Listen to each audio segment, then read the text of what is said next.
Au cours des dernières décennies, des scientifiques du monde entier ont fait des découvertes montrant clairement qu'un concepteur intelligent est responsable de la création de l'univers. Beaucoup croient que l'univers tout entier est né à partir de rien, par hasard. Mais si vous y pensez vraiment, du rien ne pourrait pas faire naître l'univers, puisque du rien ne produit que du rien. Tout ce qui vient à exister se doit d'avoir une cause. Cependant, beaucoup croient qu'obtenir un système solaire comme le nôtre, avec une planète adaptée à la vie comme la Terre, ne serait pas si difficile.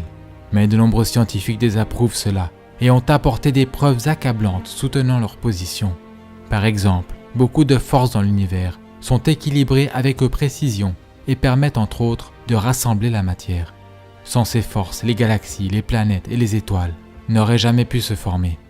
Un phénomène d'expansion et de contraction significatif a été observé pour de nombreuses étoiles.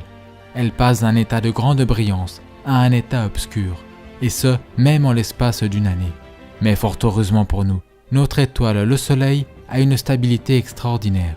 Elle n'est pas sujette à une expansion et une contraction significative, comme c'est le cas de nombreuses autres étoiles.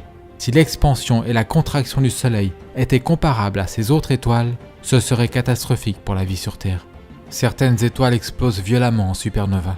Les débris de ces explosions sont appelés restes de supernova. Selon de nombreux évolutionnistes, ces débris devraient rester visibles à l'aide de télescopes durant des millions d'années. D'après des recherches scientifiques, des galaxies similaires à la nôtre font l'expérience d'une supernova tous les 26 ans en moyenne. Dès lors, si nous connaissions approximativement leur fréquence d'apparition dans des galaxies similaires à la nôtre, le nombre total de restes de supernova présents dans notre galaxie devrait nous donner une idée de l'âge de notre galaxie. En cherchant des restes de supernova dans notre galaxie, la Voie lactée, des astronomes en ont découvert un total d'environ 250 seulement. Donc, si une supernova se produit approximativement tous les 26 ans, comme nous le voyons dans ces autres galaxies, un total de 250 restes de supernova indique un âge d'environ 6500 ans pour notre galaxie. Ceci est presque identique à ce qui est indiqué dans la Bible lorsqu'elle traite de l'âge du monde. Un nombre si réduit de restes de supernova indique une galaxie extrêmement jeune, qui n'a certainement pas des millions ou des milliards d'années, mais plutôt des milliers d'années. Pour le dire autrement, si les évolutionnistes avaient raison à propos de l'âge de la Terre, nous verrions des dizaines de milliers de restes de supernova dans notre galaxie, et non pas environ 250. Pour que nous puissions exister sur Terre, notre Soleil se devait d'être une étoile d'une masse et d'une température aux proportions parfaites, ni trop chaud ni trop froid. Notre Soleil génère une quantité parfaite d'énergie pour qu'il y ait de la vie sur Terre. Le Soleil relâche plus d'énergie en une seule seconde que ce que l'humanité a produit durant toute son histoire. Si nous éprouvions une chute d'énergie solaire, ne serait-ce que de quelques pourcents, tous les océans se mettraient à geler. La Terre se trouve à la correcte distance du Soleil. Si la Terre était légèrement plus proche ou plus éloignée du Soleil, il ferait trop chaud ou trop froid pour que la vie puisse exister. La taille de la Terre est elle aussi adaptée, ni trop grosse ni trop petite. De plus, heureusement pour nous, la taille de la Lune, principal responsable de la régulation des marées sur Terre, est adéquate. Ceux-ci ne sont que quelques exemples d'une longue liste de facteurs qui se doivent d'être exacts, aussi bien sur le plan cosmique que terrestre, pour que la planète puisse accueillir la vie. Dans beaucoup de cas, si vous altérez quelque peu ces facteurs, équilibrés avec précision, la vie serait impossible sur Terre. Sur Terre, de nombreuses formes de vie sont complètement dépendantes les unes des autres. Des exemples de ceux-ci sont les insectes et les plantes telles que les abeilles et les plantes porteuses de pollen. Si les plantes ou bien les abeilles évoluaient l'une avant l'autre, les deux n'auraient pas survécu. Elles doivent avoir vu le jour au même moment. Les bassins océaniques et l'atmosphère de la Terre ont le mélange exact et le bon équilibre en gaz. Si l'on changeait ces gaz de quelque façon, la vie animale et végétale sur Terre mourrait. Les évolutionnistes ne peuvent aucunement expliquer pourquoi la Terre, contrairement à d'autres planètes, a une quantité en eau si extraordinaire. Nous avons également une planète riche en oxygène. Si notre niveau actuel de 21% d'oxygène augmentait de quelques pourcents, notre atmosphère pourrait devenir complètement instable et explosive. La Terre a un champ magnétique. Sans ce champ, le vent solaire balayerait notre atmosphère. L'atmosphère de la Terre bloque les rayons nocifs du Soleil, tout en permettant dans le même temps des rayons utiles à la vie. Les plantes requièrent une grande quantité de soleil pour exister, et le soleil est de loin la source en vitamine D la plus riche pour l'humain. Quand le soleil frappe la peau, de la vitamine D est produite par le corps. Le manque de vitamine D serait lié à plusieurs problèmes de santé. De plus, l'atmosphère de la Terre est transparente. Ceci nous permet d'observer aisément d'autres planètes, étoiles, ainsi que des phénomènes tels que des éclipses. Une éclipse totale du Soleil n'est possible que parce que le Soleil est 400 fois supérieur à la Lune et environ 400 fois plus éloigné de la Terre. Il en résulte que durant une éclipse totale du Soleil, depuis la Terre, le Soleil et la Lune apparaissent comme ayant la même taille, permettant ainsi une parfaite correspondance. Et ce n'est que grâce à ces éclipses totales du Soleil que nous avons été capables de faire des découvertes scientifiques qui sinon n'auraient jamais vu le jour. Les évolutionnistes croient que le Soleil, la Terre et la Lune se formèrent lorsque naquit notre système solaire il y a près de 4,5 milliards d'années. Mais la Lune s'éloigne davantage de la Terre chaque année.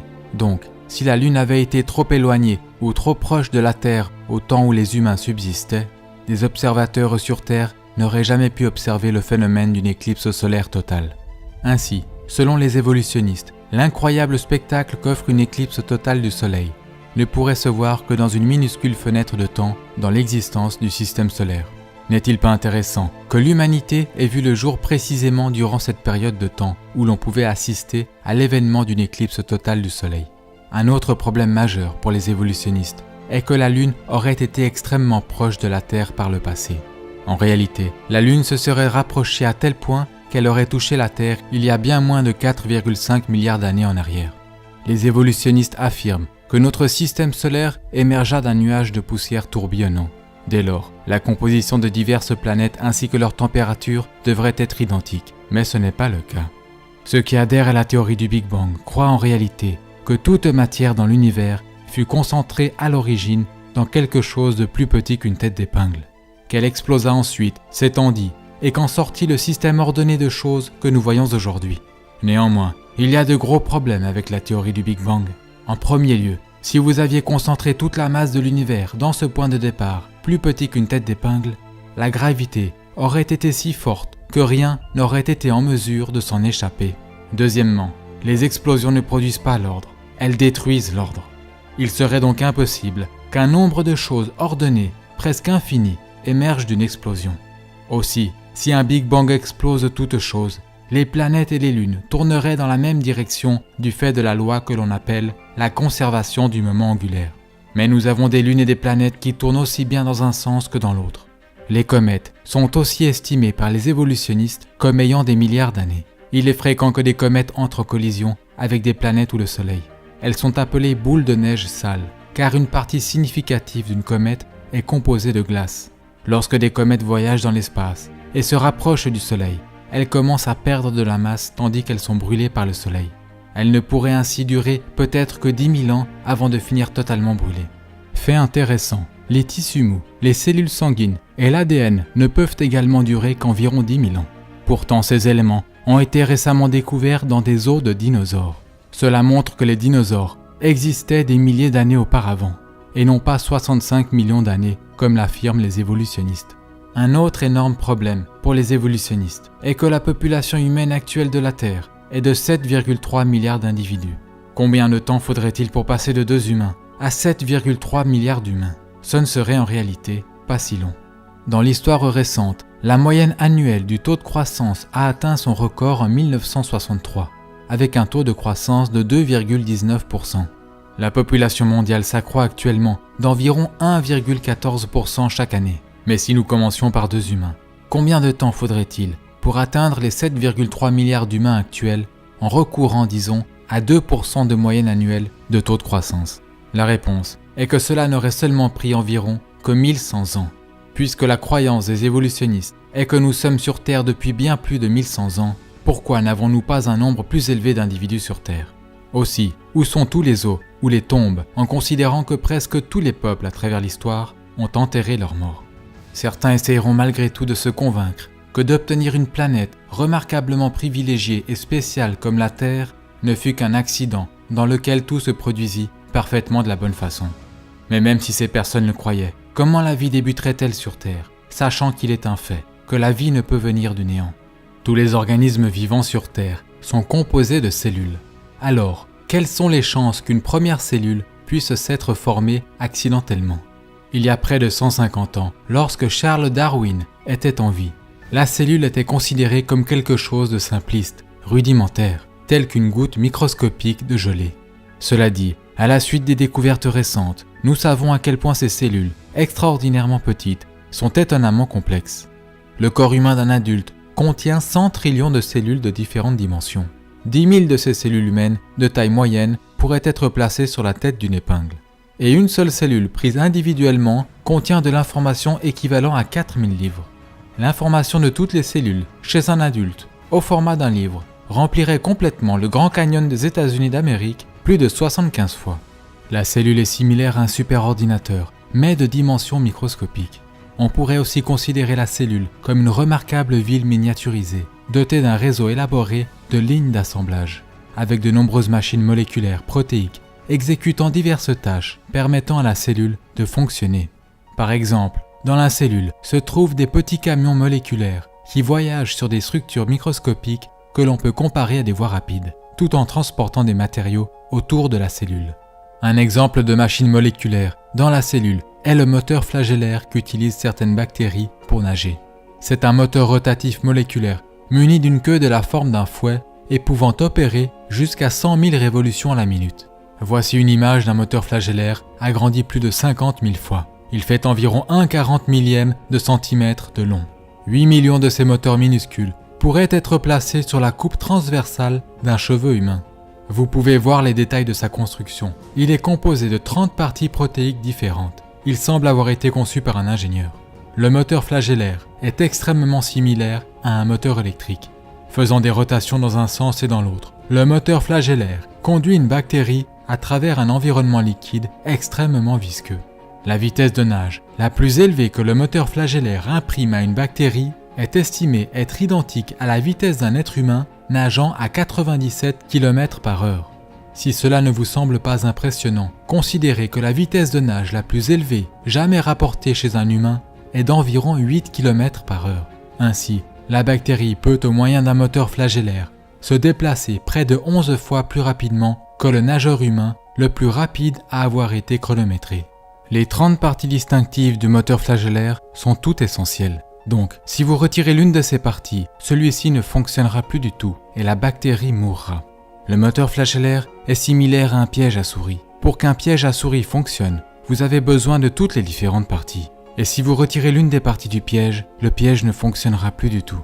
Le procédé de construction du moteur flagellaire requiert que les 30 différentes parties interagissantes soient assemblées correctement et placées aux emplacements appropriés au bon moment. Le procédé de construction requiert également des instructions, des traductions et une évaluation au sein de la cellule, aussi bien au début qu'à la fin de la procédure.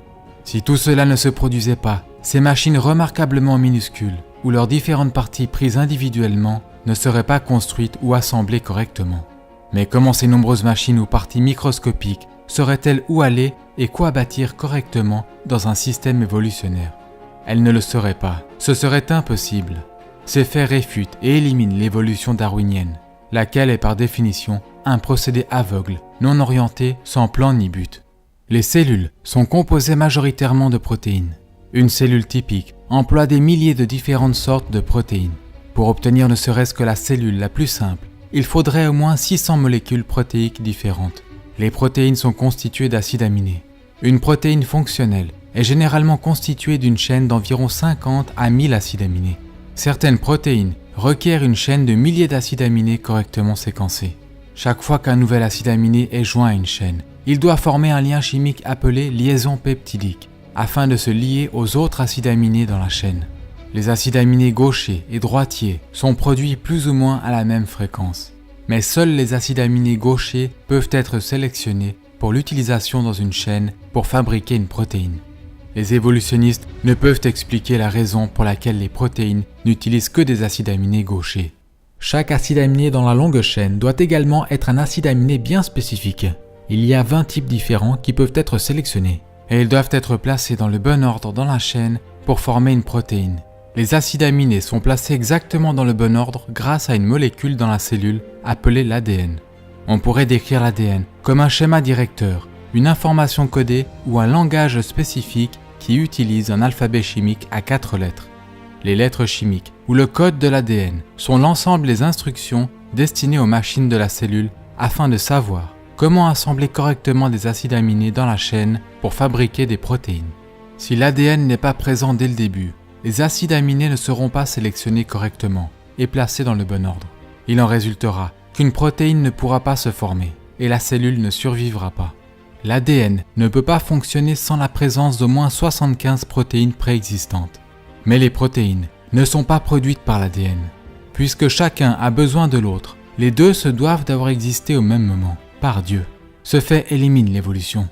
Une fibre d'ADN ne fait qu'environ 2 millionièmes de millimètre d'épaisseur. Bien que l'ADN ne soit pas épais et soit extraordinairement petit, déroulé, il est extrêmement long. En effet, si l'on déroulait, connectait et étendait l'ADN de l'une de vos cellules, il ferait plus de 2 mètres de longueur. Il serait si fin qu'on ne pourrait pas voir ses détails, même sous un microscope électronique. Si tout l'ADN de votre corps était placé bout à bout, il s'étendrait d'ici à la Lune plus de 500 000 fois. Si vous preniez un ensemble d'ADN de chaque personne ayant jamais vécu et que vous le placiez sur une pile, il pèserait moins qu'une aspirine. Pourtant, la densité de stockage d'informations de l'ADN est plusieurs fois plus grande que la plus avancée des puces informatiques de silicium.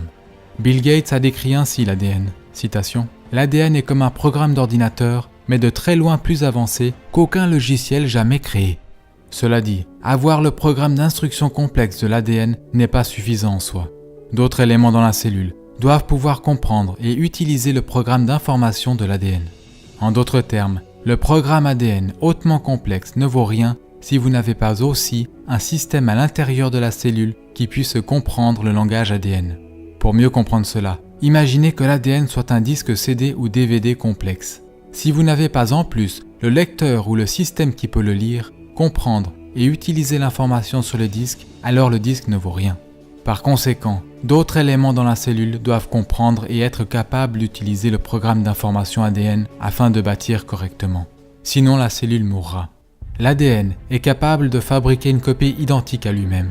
Dieu a aussi programmé l'ADN afin que celui-ci détecte et corrige des erreurs. Il y a une machine protéique spéciale de relecture qui voyage constamment d'un bout à l'autre de la chaîne ADN à la recherche d'une quelconque erreur nécessitant une correction. Si un problème est détecté, des réparations sont immédiatement entamées. Tout ce procédé est remarquablement complexe. L'information contenue dans l'ADN prouve que la vie ne consiste pas seulement de matière et d'énergie. Elle contient aussi de l'information. L'information ne peut venir que d'une source intelligente qui l'y place.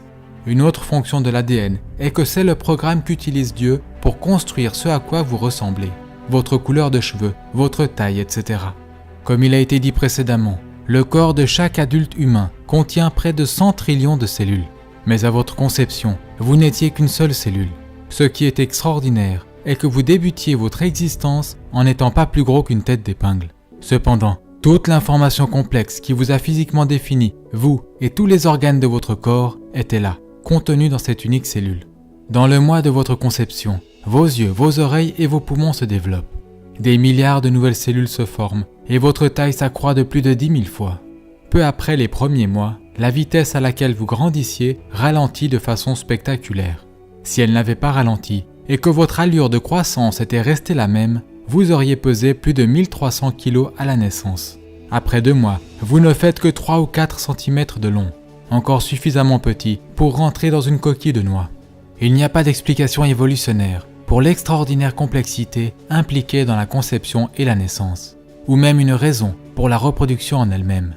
Les évolutionnistes croient que les systèmes reproducteurs remarquablement complexes, radicalement différents, mais toutefois complémentaires, de toutes les sortes de vie, se sont développés par hasard, complètement et indépendamment au même moment. Rien qu'une légère incompatibilité dans l'un des 2 systèmes rendrait inutiles les 2 systèmes reproducteurs, et la vie disparaîtrait. Aussi, comment la reproduction aurait-elle pu se produire au commencement, s'il n'y avait eu qu'un mâle et pas de femelle? Comment y aurait-il pu avoir reproduction en l'absence de système d'organes reproducteurs, lorsque ces derniers, entre guillemets, évoluaient? Selon les évolutionnistes, les humains ont évolué à partir de créatures terrestres, elles-mêmes ayant évolué à partir du poisson. Mais comment le premier poisson aurait-il pu parvenir jusqu'à la terre ferme et survivre en dehors de l'eau? Comment les animaux, les êtres humains, auraient-ils survécu sans avoir d'organes, de côtes et d'autres éléments cruciaux pour la vie? tandis qu'ils évoluaient soi-disant. Notez aussi que pas un fossile de transition montrant une espèce animale évoluant en une autre espèce animale n'a été découvert. Et les soi-disant chaînons manquants, qu'utilisent certains pour prétendre que les singes ont évolué en êtres humains, se sont tous avérés être soit totalement singes, soit totalement humains, soit faux. Les évolutionnistes n'ont également aucune explication pour la conscience ou l'origine du système immunitaire. Par exemple, les globules blancs dans le sang attaquent les mauvaises bactéries dans notre corps.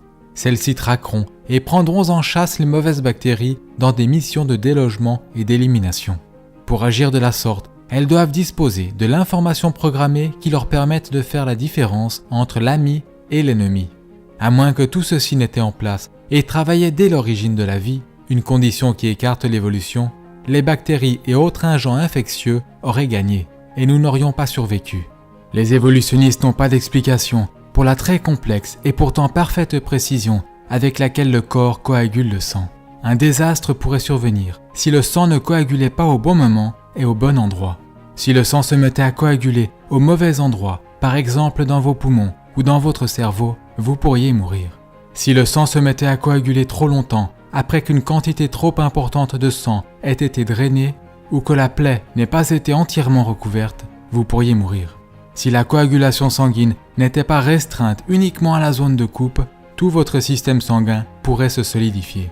L'évolution n'a aucune explication pour la coagulation sanguine. Car comment votre corps saurait-il automatiquement quand et où débuter le processus de coagulation du sang si une information intelligente interne n'était pas présente pour le guider? Et en parlant de sang, quel élément apparut le premier? Le sang ou le cœur qui pompe le sang? La peau a-t-elle évolué avant le sang? Si c'est le cas, comment a-t-elle survécu?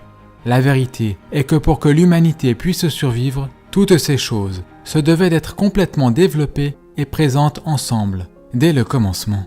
Le cerveau humain, qui pèse plus d'1 kilo, est l'arrangement ordonné de matière le plus complexe de l'univers. Le cerveau d'un humain adulte contient 100 000 milliards de connexions électriques. C'est plus que toutes les connexions électriques de tous les appareils électriques du monde. À l'arrière de votre globe oculaire se trouve la rétine. Elle fait moins de 7 cm².